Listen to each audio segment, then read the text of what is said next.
the grace that you displayed. Like the fact that you could be wrongfully accused, spend 30 years of your young life in a cage, and then come out and just be this wonderful, fun guy, having a good time. Everyone's laughing, having conversations. It was beautiful.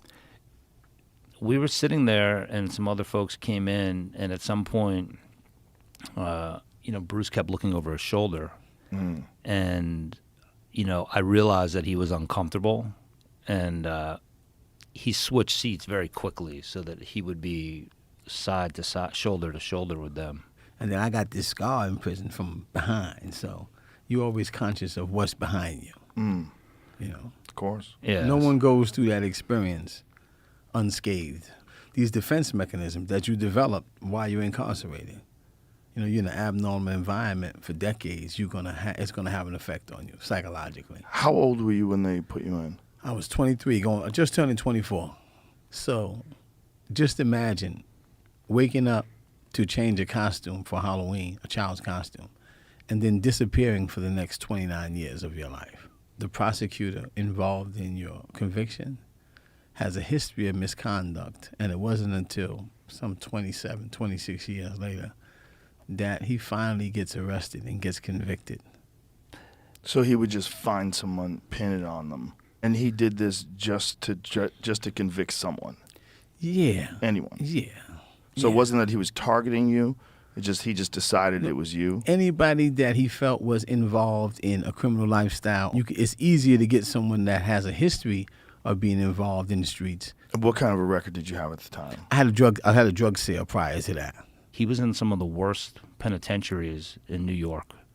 I was in Clinton, Great Meadows, Sing Sing, all maximum securities. And the economy of the area depends upon the prison. So the prison is the driving force behind the economy. So everyone's there, right? Siblings. So nepotism is prevalent in these prisons. And one of the things that you encounter is that a prison is a cold environment, and it's up to you to create your own heat. It's a dark environment, and find that light, that light within yourself in order to do something with your life more meaningful. You know what I mean? And it's difficult. It's not easy.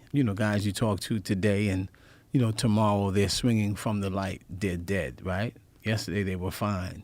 The next morning you wake up, they've hung themselves. These are the things that you encounter day in and day out, and you still have to maintain a sense of humanity, right? You could become bitter or you could become better. I chose the latter, to not serve time, but to have time serve me. I made up my mind that if you were going to have me incarcerated for a crime I did not commit and use that cell as if it was an office, I was going to use that school building as if it was a university and do the things that I needed to do to protect my soul. I was going to do it.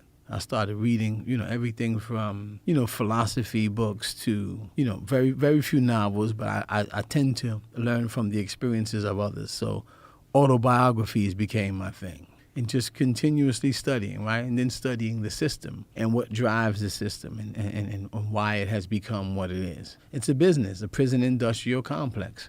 You got cheap labor. The 13th Amendment says you're allowed to be enslaved if you're convicted of a crime. Did you meet anyone else inside that showed you this path? Yes.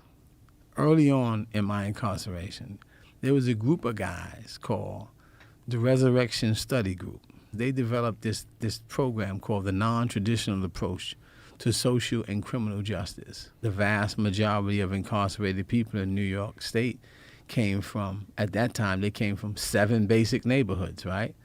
And these were neighborhoods that were all impoverished, substance abuse to dilapidated housing to, just poverty, right? And so you see violence. And what I've come to realize is that poverty is violence.